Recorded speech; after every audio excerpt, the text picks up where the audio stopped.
Vous êtes-vous déjà senti coincé à un carrefour relationnel, à vous demander s'il fallait persévérer ou lâcher prise, cette sensation d'être suspendu entre l'espoir et la résignation, sans savoir si ce que vous ressentez est réel ou juste une illusion? Peut être que l'univers essaie de vous dire quelque chose à propos de cette personne que vous n'arrivez pas à oublier. Mais il existe une différence entre suivre un élan romantique superficiel et reconnaître quand l'univers vous envoie réellement un signe pour ne pas abandonner quelqu'un. Le problème, c'est que la plupart des gens confondent les faux signaux avec les vrais, l'attachement toxique avec l'amour authentique. Carl Jung a passé des décennies à étudier comment notre esprit inconscient nous parle à travers des signes que notre conscience ne peut pas toujours comprendre. Contrairement aux conseils sentimentaux banals qu'on entend partout, Jung nous a appris qu'il existe un langage précis à travers lequel notre âme nous guide vers les relations qui ont encore un sens dans notre vie. Dans cette vidéo, vous allez découvrir les 13 signes psychologiques qui indiquent quand l'univers vous demande réellement de ne pas tourner la page. Il ne s'agit pas de conseils flous ou de rêves romantiques déguisés en spiritualité. Ce sont des repères fondés sur une vraie psychologie que vous pouvez reconnaître et utiliser pour faire des choix relationnels plus éclairés. Si vous ignorez ces signes, vous risquez de passer à côté d'une opportunité de croissance bien plus profonde qu'une simple histoire d'amour. Il est question ici de relations qui servent de tremplin à votre propre transformation intérieure. Alors restez jusqu'à la fin, car vous découvrirez des outils concrets qui peuvent complètement changer votre regard sur cette personne et sur vous-même. Imaginez-vous au cœur d'une dispute intense, de celle qui semble sans issue. Vous êtes épuisé, à bout de nerfs, en train d'imaginer combien il serait plus simple de tout laisser tomber. Mais soudain, quelque chose d'inexplicable se produit, un calme profond vous envahit. Ce n'est ni de la résignation, ni un abandon. C'est une paix authentique qui vous murmure que vous trouverez une solution ensemble. Et voici le signe quand vous ressentez une paix inexplicable, même en plein chaos relationnel. Jung appelait cela un sentiment de vérité intérieure, un signal direct du soi vous indiquant que vous êtes sur la bonne voie. Cette paix n'a rien à voir avec le fait de nier les problèmes ou de faire semblant que tout va bien. Au contraire, c'est une conviction profonde que la turbulence fait partie d'un processus plus vaste. La différence entre cette paix véritable et l'attachement déguisé en sérénité est subtile mais cruciale. L'attachement vous rend anxieux à l'intérieur, même quand vous essayez de vous convaincre que tout est sous contrôle, tandis que la paix authentique, celle de l'univers, reste calme même face à l'incertitude. Vous n'avez pas besoin de tout maîtriser, car vous avez confiance dans le processus. Carl Jung a découvert que l'inconscient communique avec nous à travers des ressentis qui dépassent la logique. Lorsqu'une relation porte une dimension spirituelle, notre système de guidance intérieure nous envoie des signaux de tranquillité, même dans la tempête. C'est la différence entre une tempête qui va couler votre navire et une tempête qui va affiner vos compétences de navigation. Si vous avez déjà ressenti cette paix étrange au cœur du tumulte, soyez attentifs. L'univers tente peu être de vous dire qu'il y a encore un chemin à parcourir ensemble. Le signe 2, c'est quand la relation vous pousse à évoluer de façon que vous n'auriez jamais soupçonné. Jung comprenait que chaque lien profond active notre ombre, ces parts de nous-mêmes que nous préférons ignorer. Et quand l'univers souhaite que deux personnes restent ensemble, il utilise cette activation comme catalyseur d'une transformation mutuelle. Imaginez une situation où cette personne déclenche chez vous des réactions que personne d'autre ne provoque, une impatience insoupçonnée, une insécurité que vous pensiez disparue.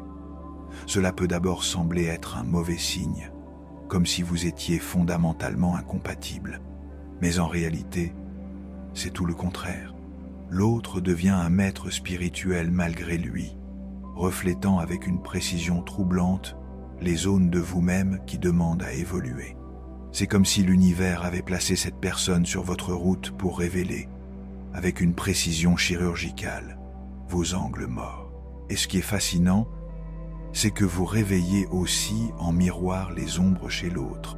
Jung utilisait la métaphore du miroir brisé pour expliquer ce phénomène. Les fissures du miroir indiquent là où la lumière doit entrer, où l'intégration est nécessaire. Quand quelqu'un vous brise d'une manière particulière, il révèle des failles déjà présentes, mais invisibles.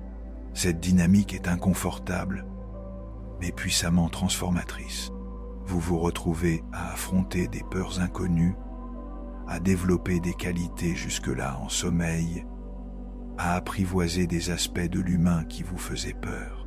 C'est une forme de croissance accélérée, comme si la présence de cette personne activait un programme intensif d'évolution intérieure. Si cette relation vous pousse à devenir une version plus mature, plus consciente, plus unifiée de vous-même, alors l'univers vous indique peut-être que cette connexion porte un sens évolutif qui dépasse largement le simple romantisme. Le signe 3 se manifeste quand vos rêves s'acharnent à vous révéler quelque chose que votre esprit conscient ne perçoit pas encore. Carl Jung a consacré une grande partie de son œuvre à la fonction compensatrice des rêves, surtout dans les relations marquées par un symbolisme profond. Dans le monde onirique, les masques tombent et l'inconscient peut enfin s'exprimer librement. Quand l'univers veut attirer votre attention sur une connexion particulière, il utilise les rêves comme un canal direct. Ces rêves deviennent des rappels insistants qu'il reste quelque chose à comprendre, à intégrer ou à résoudre. Un schéma fréquent est celui où l'on rêve du partenaire perdu, des situations où vous êtes ensemble, dans un contexte totalement différent de la réalité, mais avec une familiarité évidente, comme si vous étiez deux moitiés d'un tout qui se reconnaissent au-delà des circonstances extérieures. Parfois, vous rêvez que vous résolvez des problèmes ensemble, d'autres fois que vous cohabitez simplement en harmonie. Le contenu précis compte moins que l'impression persistante, une certitude inexplicable que vous avez du sens l'un pour l'autre à un niveau qui dépasse les complications de la vie éveillée. Je ne considérais que les rêves récurrents mettant en scène une personne spécifique signifie qu'elle représente quelque chose d'archétypal dans votre psyché, une fonction psychologique à intégrer ou un aspect de votre processus d'individuation qui reste inachevé. L'inconscient ne gaspille pas son énergie dans des rêves sans but. Si quelqu'un apparaît de manière insistante dans vos rêves, surtout au moment de doute concernant la relation, c'est peut-être l'univers qui vous souffle, regarde de plus près. Il y a ici quelque chose que tu n'as pas encore vraiment compris. Soyez attentifs non seulement à la fréquence, mais aussi à la qualité émotionnelle de ces rêves. Si vous vous réveillez avec une impression de complétude ou une nostalgie difficile à expliquer, c'est peut-être le cosmos qui murmure que ce lien a encore des chapitres à écrire. Vous avez rompu il y a 3 mois. Vous commenciez à vous faire à l'idée de passer à autre chose. Et voilà que jeudi, en pensant à elle pendant votre déjeuner, votre téléphone sonne. C'est elle. Vendredi, vous vous croisez, par hasard, dans le café que vous fréquentiez ensemble. Samedi, vous découvrez que vous êtes invités à la même soirée. Lundi, un ami commun mentionne son nom sans raison dans une conversation totalement différente. Le signe 4, c'est quand une synchronisation étrange surgit entre vous, défiant toute logique. Carl Jung a défini la synchronicité comme des coïncidences significatives, des événements sans lien de cause évident, mais porteurs d'un sens profond qui résonne dans l'âme de celui qui les vit. Ces coïncidences apparaissent lorsque deux personnes sont liées par un champ énergétique qui dépasse le plan physique.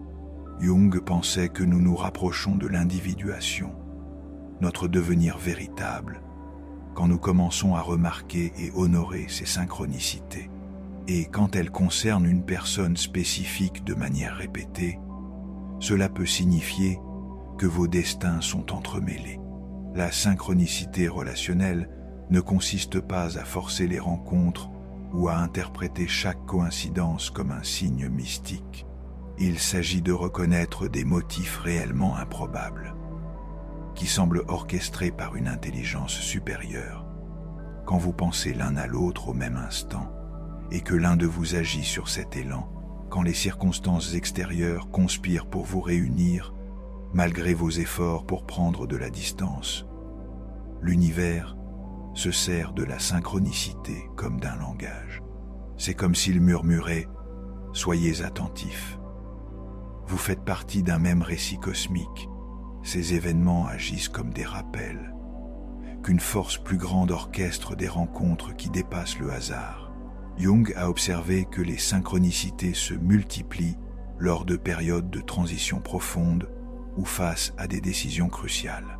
Si vous traversez une phase où vous hésitez à vous battre pour cette relation ou à l'abandonner, et que les synchronicités deviennent fréquentes, cela pourrait bien être la réponse que l'univers envoie à votre question intérieure. La dimension émotionnelle de ces coïncidences est également importante. Si elle déclenche une impression de « bien sûr que cela devait arriver », comme si elle faisait partie d'un scénario invisible, soyez attentifs. L'univers cherche peut-être à vous montrer qu'il vous reste encore un bout de chemin à faire ensemble sur le plan de l'âme. Avant que cette personne n'entre dans votre vie, vous parveniez à maintenir une façade plutôt lisse. Il vous était plus facile de contrôler vos élans, de dissimuler vos insécurités, de projeter une version idéalisée de vous-même. Aujourd'hui, en sa présence, vos défauts ressortent avec une intensité qui vous déstabilise parfois. Et c'est précisément le signe 5.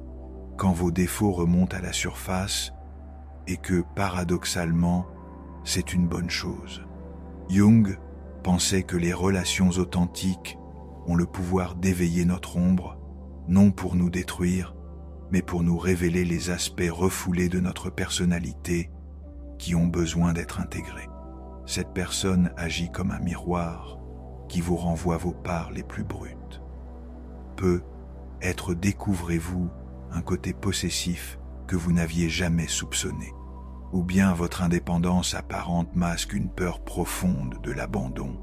Peut-être que votre patience habituelle s'effondre face à certaines provocations très spécifiques qu'elle seule réussit à déclencher. La tendance naturelle est de voir cela comme un signe d'incompatibilité. Si cette personne réveille le pire en moi, elle doit être toxique. Mais Jung suggérait l'inverse.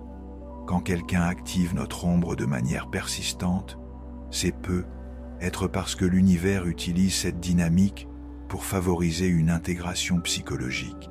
La projection de l'ombre sur le partenaire crée des opportunités uniques de guérison. Au lieu de continuer à nier ces aspects sombres, vous êtes contraint de les regarder en face, de les comprendre et, à terme, de les intégrer consciemment. Ce qui semble d'abord destructeur se révèle profondément reconstructeur. Quand vous cessez de blâmer l'autre pour réveiller votre mauvais côté et que vous commencez à voir ces moments comme des invitations à l'introspection, quelque chose de magique se produit. Vous développez de la compassion pour vos propres failles et, par extension, pour les failles humaines en général. La relation devient un laboratoire de croissance mutuelle. Si cette personne active systématiquement des aspects de vous-même qui demandent à être regardés et intégrés, si sa présence vous pousse à une honnêteté brutale envers vous-même, l'univers tente peut-être de vous dire que vous partagez un but de guérison et d'évolution qui dépasse le cadre d'une romance classique. La différence réside dans la qualité de cette activation. Si elle ne produit que de la destruction, il peut s'agir d'une véritable toxicité. Mais si, au fond, vous sentez que vous devenez plus entier, plus vrai envers vous-même, même dans l'inconfort, cela pourrait être un cadeau déguisé. Cela fait des mois que vous ne vous parlez plus. Vous avez réorganisé votre vie, mis en place de nouvelles routines, commencé à vous intéresser à d'autres personnes. En théorie, vous avez tourné la page, mais il y a quelque chose d'étrange. Peu importe vos efforts, vous n'arrivez pas à relâcher complètement l'énergie de cette connexion. C'est comme si une partie de vous restait magnétiquement liée à elle, au-delà de toute distance physique ou émotionnelle. Le signe 6 se manifeste quand vous n'arrivez pas à lâcher prise totalement et que cette résistance ne provient pas d'un attachement névrotique, mais d'un champ énergétique qui reste actif même en l'absence.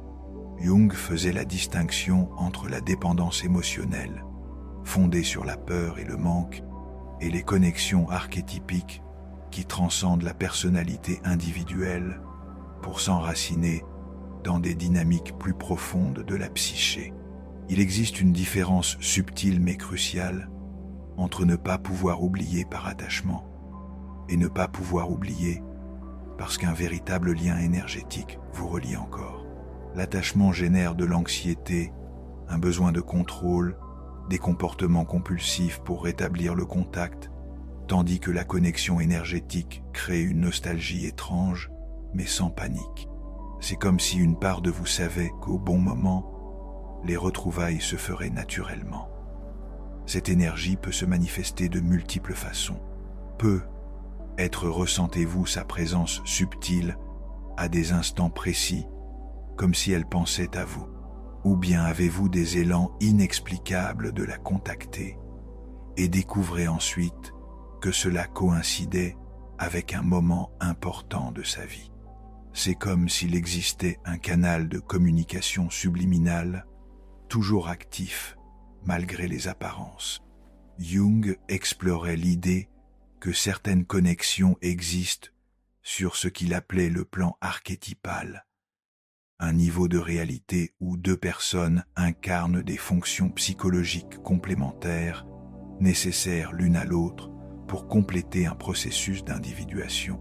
Quand cela se produit, la séparation physique ne dissout pas le lien énergétique, car celui-ci n'a jamais dépendu de la proximité physique.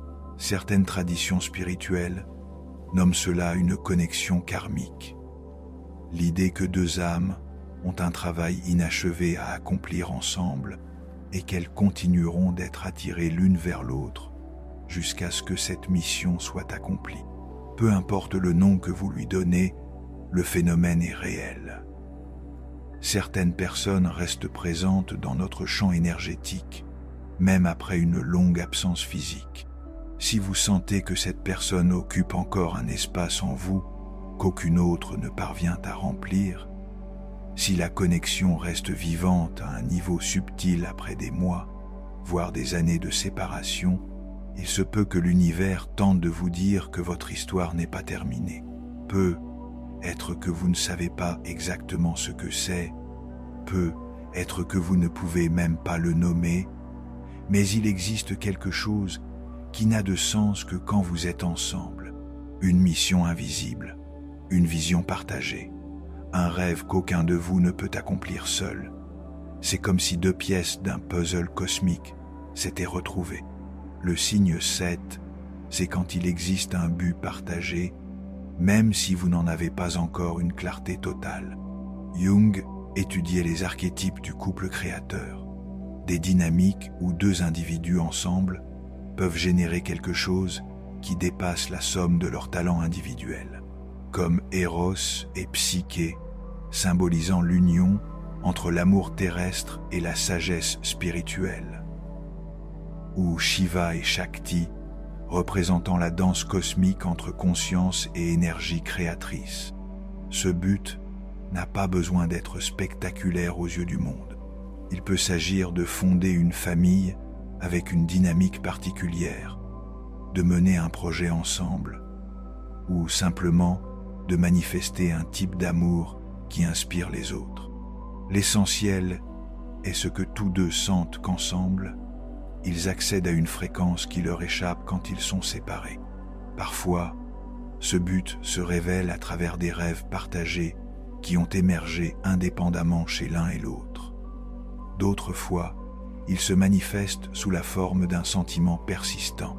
On devrait faire quelque chose ensemble, même si vous ne parvenez pas encore à définir ce que c'est. C'est une agitation créative qui ne se calme que quand vous collaborez d'une façon ou d'une autre. La sensation est que vos chemins parallèles se sont croisés pour créer quelque chose qui vous dépasse. Jung croyait que certaines personnes se rencontrent non seulement pour évoluer personnellement, mais pour servir une cause plus vaste. Qu'il s'agisse d'une œuvre artistique, d'un impact social ou simplement d'incarner un amour dont le monde a besoin. Quand deux personnes partagent un but archétypal, elles expérimentent souvent des synchronicités liées à ce but, des opportunités qui ne se présentent que quand elles sont réunies, des idées qui naissent uniquement dans leur interaction, des portes qui s'ouvrent de manière presque magique lorsqu'elles unissent leurs forces. Il est possible que vous n'ayez pas encore identifié consciemment ce but, mais si vous ressentez de manière persistante que vous faites sens à un niveau qui dépasse le personnel, si vous parvenez ensemble à accéder à une profondeur créative ou existentielle inaccessible autrement, l'univers essaie peut-être de vous indiquer que vous avez une mission commune à accomplir. Ce sentiment s'accompagne souvent d'une étrange certitude. Peu importe combien de fois vous vous séparez, vous vous retrouverez encore, jusqu'à ce que vous découvriez et accomplissiez ce dessein mystérieux qui vous relie. Vous aviez décidé de l'éviter, vous avez changé de salle de sport, modifié votre trajet pour aller au travail, arrêté de fréquenter les endroits où vous risquiez de la croiser. Mais la vie semble avoir d'autres plans. Une semaine plus tard, elle apparaît à la fête d'un ami que vous ignoriez avoir en commun. Le mois suivant, vous découvrez que vous avez été affecté au même projet professionnel. Et lorsque vous acceptez enfin un rendez-vous avec quelqu'un de nouveau, devinez qui est assise à la table voisine du restaurant. Le signe 8 se manifeste quand la vie insiste pour vous rapprocher en créant des situations où la rencontre semble orchestrée par des forces échappant au contrôle des deux. Jung observait que lorsque le destin se répète de manière improbable, c'est souvent le signe que quelque chose d'inconscient n'a pas encore été intégré ou résolu. Ces retrouvailles inattendues ont une qualité spécifique qui les distingue de simples coïncidences. Elles surviennent toujours à des moments significatifs, quand l'un de vous traverse un changement important, affronte une décision cruciale, ou vient à peine de trouver une paix intérieure au sujet de la séparation. C'est comme si l'univers avait un sens du timing bien à lui pour ces rencontres. Elles ne se produisent pas quand vous êtes dans le manque ou dans l'attente, mais au moment exact où vous avez lâché prise. C'est dans cet espace de détachement que la vie crée une ouverture pour un nouveau type de retrouvailles. Ces situations révèlent souvent que vous avez évolué en parallèle pendant votre séparation. La rencontre inattendue permet de percevoir les changements chez l'autre, des transformations qui se sont déroulées de manière synchronisée, même sans contact, comme si l'univers avait offert un espace-temps à chacun pour se préparer à un nouveau niveau de lien. Jung considérait que les répétitions dans notre vie ne sont jamais anodines. Elles sont des messages de notre psyché, des tentatives de nous montrer quelque chose d'essentiel. Lorsque deux personnes sont constamment remises sur le chemin l'une de l'autre, malgré tous leurs efforts pour se séparer, cela peut indiquer qu'un cycle d'apprentissage reste inachevé. La qualité énergétique de ces retrouvailles est aussi révélatrice. Si elle suscite un sentiment de « c'était évident que ça devait arriver », une fluidité qui dépasse l'étonnement d'un hasard, soyez attentifs. Si vous parvenez à vous reconnecter instantanément, comme si le temps écoulé n'était qu'une pause nécessaire, c'est peu être le cosmos qui vous murmure que vous avez encore quelque chose à vivre ensemble.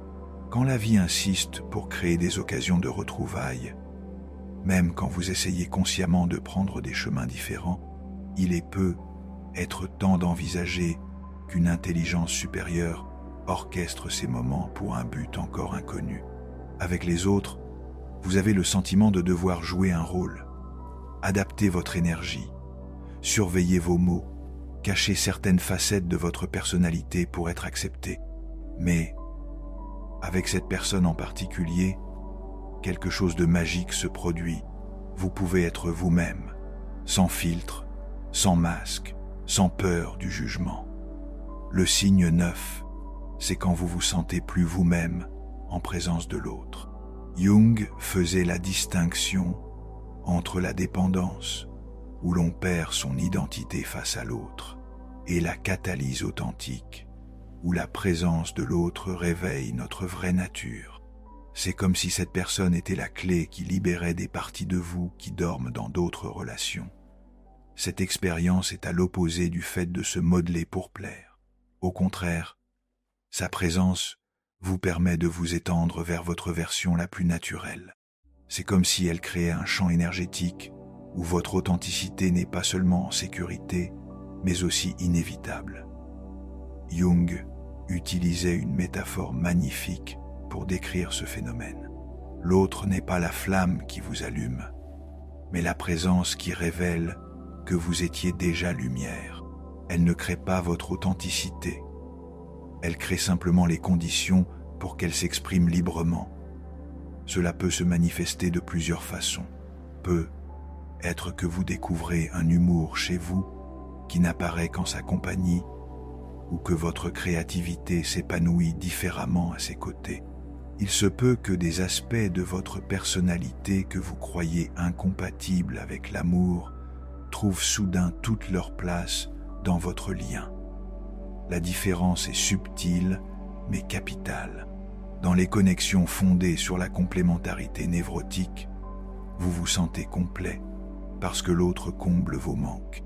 Mais dans une connexion archétypale authentique, vous vous sentez élargi parce que l'autre active des potentiels déjà en vous. Quand cela se produit, une sensation fréquente est celle de rentrer enfin à la maison émotionnellement, comme si vous pouviez enfin relâcher toutes vos tensions et être accueilli dans votre entièreté. Vous n'avez pas à dissimuler vos bizarreries, à tempérer votre intensité ou à corriger votre spontanéité. Cette catalyse mutuelle de l'authenticité est un des signes les plus clairs qu'un lien dépasse la compatibilité superficielle.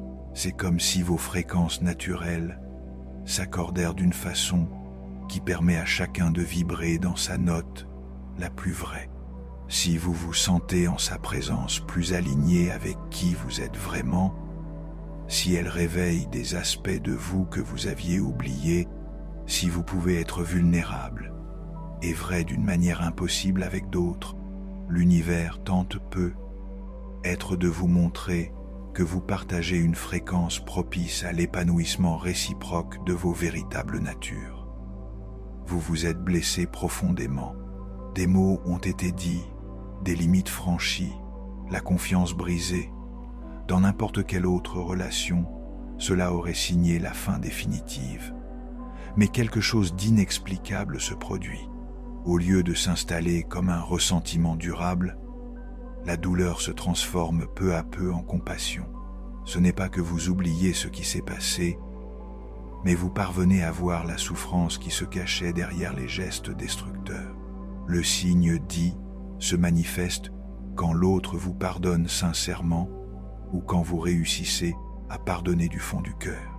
Jung considérait le pardon authentique comme une forme d'alchimie émotionnelle, la transformation du plomb en or, de la douleur en sagesse, de la fragmentation en intégration. Le pardon superficiel naît de la commodité ou de la peur de la solitude. Le pardon profond, lui, émerge d'une compréhension qui dépasse la personnalité et touche les sens.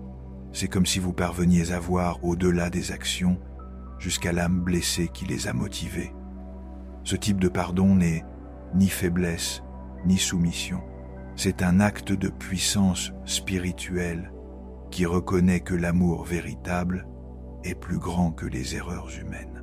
Quand deux personnes peuvent se pardonner à un niveau aussi profond, c'est souvent le signe d'un lien qui transcende l'ego et s'enracine dans une dimension où la compassion est naturelle.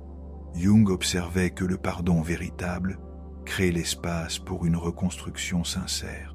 Il ne s'agit pas de revenir à ce qui était, mais de créer ensemble quelque chose de nouveau, fondé sur une compréhension plus mature de ce que vous pouvez être. C'est comme si la crise avait brisé les anciennes versions du lien pour laisser naître quelque chose de plus authentique. Ce pardon est souvent accompagné d'éclairages profonds sur les schémas inconscients qui ont généré la destruction. Vous pouvez voir comment chacun a contribué à la dynamique toxique, sans blâme ni honte, mais avec une clarté qui permet des choix nouveaux. La puissance transformatrice du pardon authentique est inimitable. Après cela, vous n'êtes plus les mêmes. Le fait d'être vu et accepté dans votre entièreté, y compris dans vos parts les plus sombres, crée une intimité impossible à atteindre sans être passé par le feu de la crise et de la réconciliation. Quand deux personnes se pardonnent mutuellement d'une façon qui génère de la croissance au lieu de cicatrices, quand l'expérience d'être pardonné les transforme en versions plus compatissantes d'elles-mêmes, l'univers tente peu être de signaler que vous possédez cette rare capacité à transformer les blessures en sagesse. Si vous êtes capable de regarder les pires versions de l'autre et de rester malgré tout, si le pardon que vous vous offrez mène à une renaissance plutôt qu'à la répétition, vous avez peut-être trouvé ce genre d'amour qui fait de chaque erreur une matière première pour construire quelque chose de plus grand. Avant de la rencontrer, vous viviez en pilote automatique, travail, routine, distraction, relations superficielles qui meublèrent le temps sans éveiller de véritables questionnements. Mais depuis qu'elle est entrée dans votre vie, surtout dans les moments de plus grande intensité entre vous, un trouble différent s'est installé. Vous avez commencé à vous interroger sur le sens plus profond de votre existence. Et voici le signe 11. Lorsque la relation déclenche en vous une quête de sens, Jung observait que certaines connexions agissent comme des catalyseurs d'individuation, nous forçant à confronter des questions existentielles que nous préférerions éviter. La présence de cette personne, surtout la douleur qu'elle peut susciter, réveille en vous une dimension qui réclame des réponses plus profondes sur qui vous êtes et pourquoi vous êtes ici. Cette activation est tout sauf confortable. C'est comme si la relation avait allumé un interrupteur intérieur dont vous ignoriez l'existence et qu'il n'était plus possible de se contenter d'explications superficielles sur la vie. Vous vous surprenez à remettre en question vos valeurs, à revisiter vos croyances, à explorer des repères spirituels ou philosophiques que vous trouviez autrefois sans importance. Jung a lui-même traversé cela avec intensité après des ruptures marquantes. C'est précisément durant ces périodes de plus grande turbulence émotionnelle qu'il a plongé au cœur de sa psyché, élaborant des concepts qui allaient révolutionner notre compréhension de l'esprit humain. Il en a témoigné dans le livre rouge, où il a consigné rêves, visions et révélations surgies en pleine crise relationnelle. La douleur relationnelle, lorsqu'elle est vécue en conscience, peut devenir le carburant le plus puissant pour l'éveil spirituel. C'est comme si la souffrance brisait les défenses de l'ego et ouvrait des passages par lesquels l'âme peut enfin se manifester.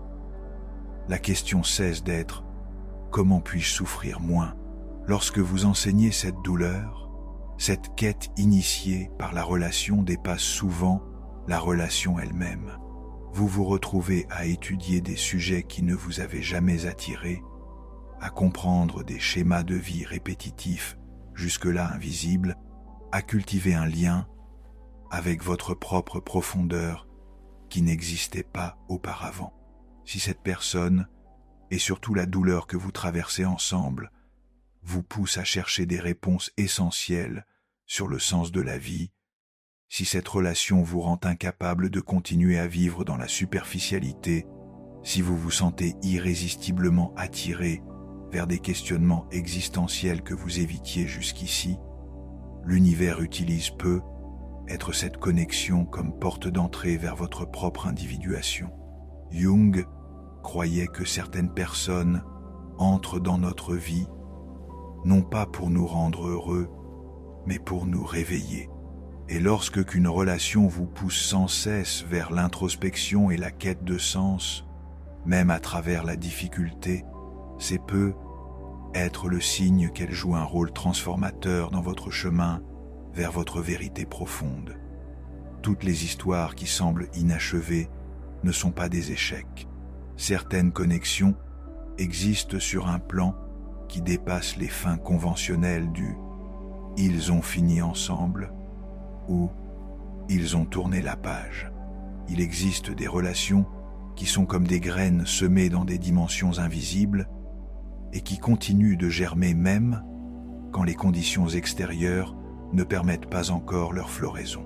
Si vous vous êtes reconnu dans plusieurs de ces signes, peut être que l'univers vous murmure que ce lien porte des couches de sens qui ne se sont pas encore totalement révélées.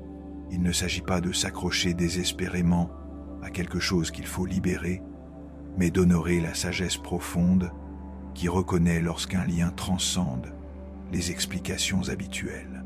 Jung nous a appris que le processus d'individuation, devenir ce que nous sommes vraiment, ne se déroule presque jamais de façon linéaire, ni selon les délais que notre ego aimerait imposer.